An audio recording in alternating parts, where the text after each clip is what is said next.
Bonjour à toutes et à tous mes fratés, j'espère que vous allez bien. Aujourd'hui pour cette nouvelle vidéo, on se retrouve pour parler du match Ukraine-France dans le cadre des éliminatoires pour la Coupe du Monde 2022 donc au Qatar. Donc là je suis sur mon petit ordi, donc quand vous verrez ça sans intro c'est que je suis pas sur mon ordi principal, donc désolé pour la qualité sans l'intro et tout ça. Mais on retrouve très bientôt le PC normal, classique quoi. Donc c'est parti sans plus tarder pour cette vidéo. Donc match Ukraine-France, cinquième journée plutôt pour ce groupe D.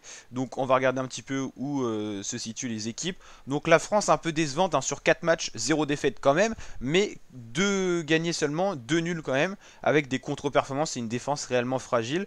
Même si c'est que 2 buts concédés, c'est un peu ce qu'on a vu à l'Euro, c'est plus la grande équipe de France, sortie en 8ème face à la Suisse, et en prenant des buts assez rapidement. Une charnière centrale beaucoup moins solide, des ailiers pas forcément performants, avec un manque vraiment pour un défenseur droit.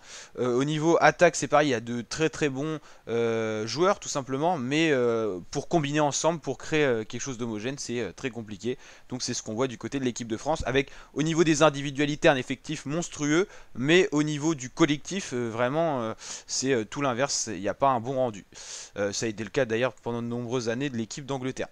Alors en deuxième position de ce groupe on a la Finlande à 5 points avec un match en retard. Donc les Finlandais sont pas si mal que ça au final. Ukraine 4 points, Bosnie 2 points et Kazakhstan 2 points. Faut quand même dire que le groupe n'est pas si relevé que ça. Et pourtant la France galère un petit peu. Alors il faudrait surtout pas perdre et concéder une défaite, ça donnerait 3 points à une équipe et la France en reperdrait 3. Déjà que l'avance n'est pas miraculeuse, attention à la France. Donc forcément la France n'est pas en très grande forme, donc les cotes baissent. Ça fait que l'Ukraine a une cote de 6,05 et la France 1,69. Pour le dernier champion du monde en titre, avoir des cotes comme ça face à l'Ukraine, c'est vraiment que la France n'est pas au meilleur d'elle-même. Donc au niveau de la compo des joueurs, donc on aura Piatov, le fameux gardien ukrainien, Yarmolenko, on le connaît quand même plutôt pas mal, Yaremchuk, Chaparenko, Stepanenko, Matvienko, bon ça c'est du classique, Mikolenko. Niveau français, on aura Martial Griezmann, donc il n'y aura pas Mbappé, il y aura Rabiot, Pogba, Chouameni qui sera à nouveau mis alors qu'on l'a pas vu souvent jouer, Coman, Digne en défenseur gauche, préféré à Hernandez dans la dernière sélection, Kimpembe et Kurt Zouma à la place de Raphaël Varane, et Léo Dubois sera testé en défenseur droit et Hugo Lloris gardé gardien. Moi je penserais que Didier Deschamps devrait essayer quand même un autre gardien, sachant qu'Hugo Lloris est quand même sur la fin de carrière et plus aussi performant je trouve qu'avant, plus aussi fédérateur en tant que capitaine, donc à voir, pourquoi pas déjà anticiper la retraite d'Hugo Lloris en testant d'autres gardiens, parce que mettre toujours Lloris c'est je pense pas une solution.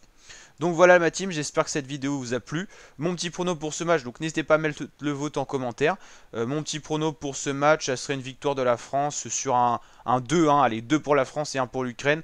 Mais il y a fortement possibilité d'avoir une surprise ce soir, ou encore plus un match nul, mais allez 2-1 pour la France quand même pour la festivité on va dire.